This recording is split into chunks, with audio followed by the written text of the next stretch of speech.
Bismillahirrahmanirrahim. Assalamualaikum warahmatullahi wabarakatuh. Teman-teman, semoga dalam keadaan sehat selalu. Kita lanjutkan ya teman-teman. Ini alhamdulillah sudah sampai di kota Karangkobar ya. Ini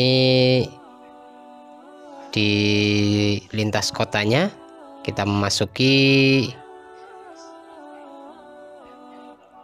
wilayah Banjarnegara ya, yaitu desa Karangkobar ya, atau kota Karangkobar. Ya, di sini kita akan menuju desa Banjarmangu ya. Ini melalui jalur ini lumayan masih banyak pemukiman di sini sebelah kiri dan kanannya ya, karena dekat dengan pusat kota ya. Ya, di sini juga ada puskesmas ya, arahnya lurus saja. Saya coba perlambat ini kita masuk ke wilayah Karangkobar. Jalannya tidak begitu nanjak dan tidak begitu turun ya.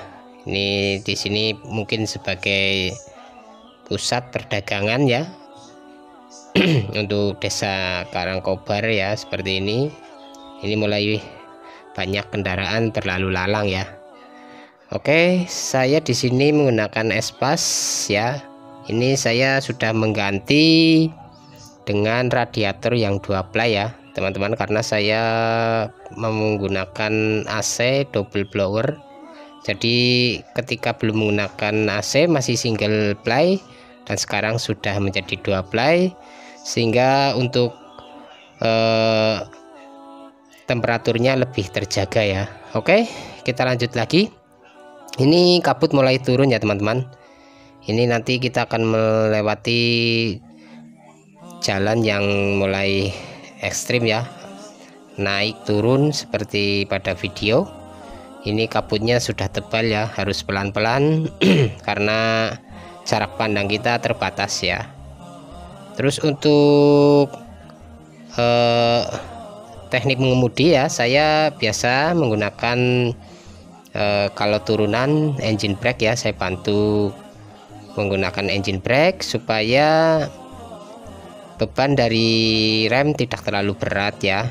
Jadi rem tidak panas, sehingga kalau panas hilang daya cengkramnya atau menjepitnya ya.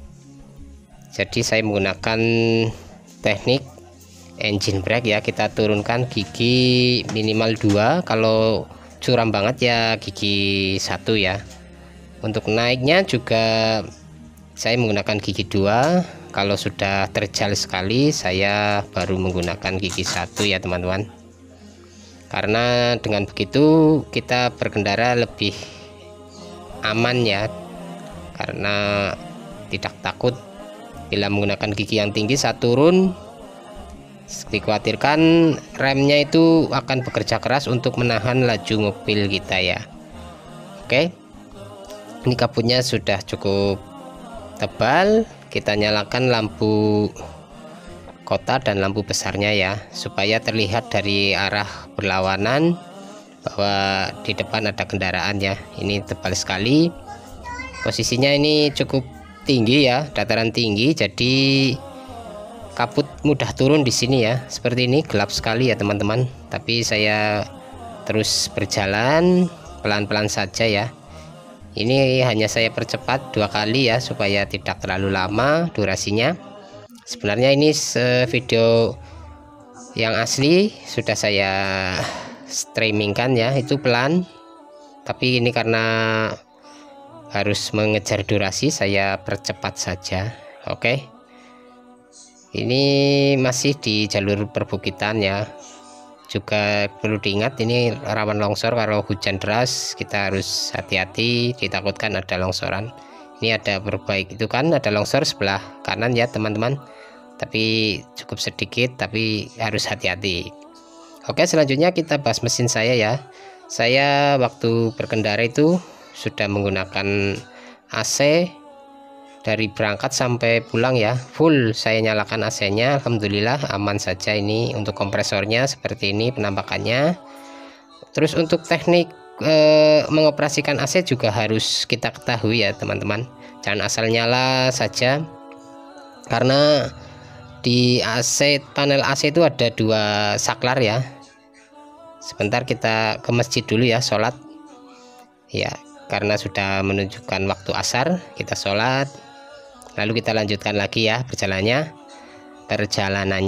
Oke ya, tadi saya bahas masalah teknik menyalakan AC ya. Jadi di tombol AC ada 2 saklar, yaitu untuk kecepatan blower dan untuk temperatur ya, atau switch dinginnya AC ya. Jadi teknik saya seperti ini: bila kita menemui tanjakan yang cukup curam, kita hanya mematikan switch temperatur ya, yaitu artinya mematikan kompresor saja, namun untuk blower dia tetap menyala. Jadi hawa dingin yang ada di evaporator masih bisa dihembuskan oleh blower ya. Itu teknik saya, walaupun saya menggunakan mobil baru, saya seperti itu saat ditanjakan. Karena yaitu di pom bensin Karangkobar ya teman-teman. Jadi nanti kalau lewat jalur ini, melewati ke Banjarmangu, ada pom bensin ya. Jangan khawatir untuk kesediaan bahan bakar. Ya, tadi kita lanjutkan. Jadi saat nanjak kita kan membutuhkan torsi. Kalau kita nyalakan temperatur atau kompresor, berarti kan beban mesin jadi bertambah ya, dan mengakibatkan nanjak kita nggak kuat. Makanya kita di setiap mobil ada temperatur, yaitu untuk menyalakan dan mengatur mati dan hidupnya kompresor AC ya, kompresor AC. Jadi saya menggunakan teknik seperti itu. Teman-teman bisa mencobanya ya. Jadi walaupun kita naik di dataran tinggi, jadi yang kita matikan itu temperaturnya saja ya, jangan blowernya, karena kalau blowernya mati otomatis kompresor juga ikut mati, padahal hawa dingin dari evaporator masih ada pada AC kita ya. Oke, ini ya kondisinya. Terus saya juga masih menggunakan ini tadi yang saya bahas, radiator saya menggunakan 2 ply ya. Ini bisa dilihat ya teman-teman, radiatornya saya menggunakan air biasa. Ini menggunakan 2 ply, sehingga untuk melepas panasnya itu lebih cepat ya daripada menggunakan 1 ply. Walaupun ada yang menggunakan 1 ply harus ditambahkan extra fan ya, itu juga lebih baik ya. Kalau enggak, yang penting kita sering merawat ya, jangan sampai tersumbat. Radiator insya Allah juga lebih nyaman ya, lebih aman. Oke. Terus ini masih berbelok-belok ya, jalannya masih banyak tikungan dan turunan, terus naik ya. Kita harus waspada, jalannya juga licin, kabutnya juga tebal ya.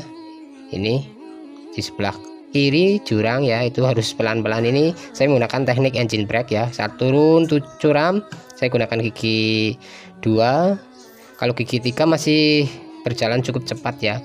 Kalau menikung saya juga langsung turunkan ke gigi 1, pelan-pelan aja. Kalau menikung tajam dan turunan ya, itu kita harus mengetahui tekniknya agar lancar di perjalanan. Seperti ini kita melewati jalan yang di beton ya, ini lebih kuat, namun di dalam kabin terasa sangat bergetar ya, karena kalau beton itu kurang halus ya di roda kita ya, terasa ke kabin sekali.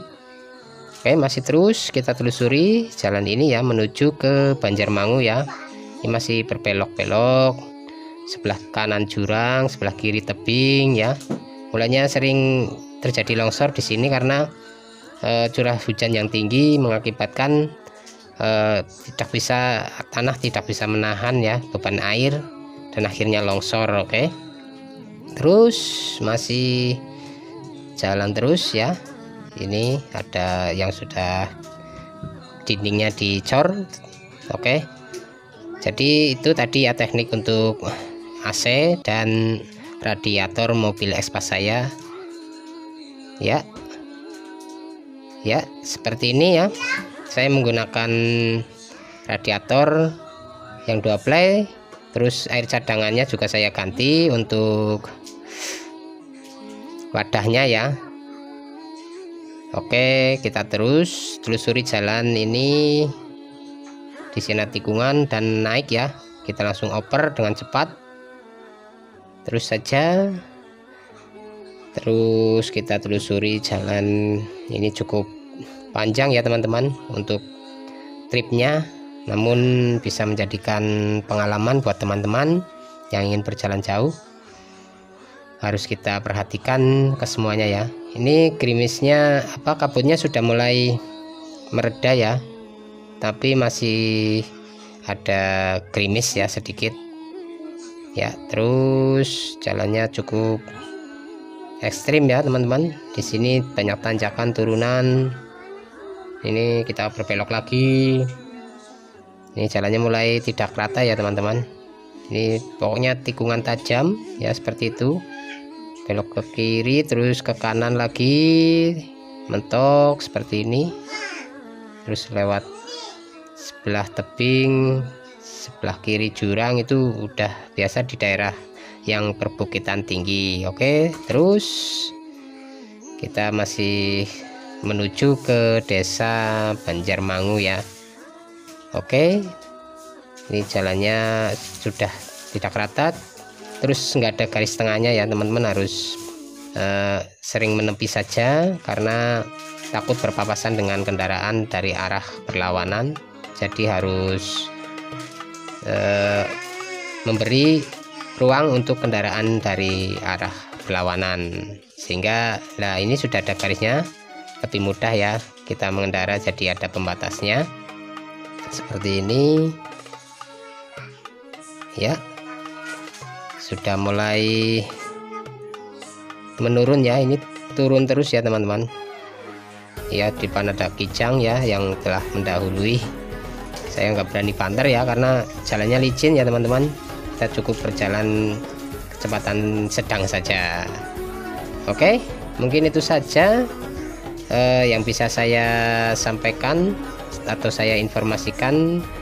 Nanti kita lanjut untuk perjalanan berikutnya ya, karena tinggal satu trip lagi kita sampai ke kota Purbalingga. Terima kasih telah menonton. Akhir kata, wassalamualaikum warahmatullahi wabarakatuh.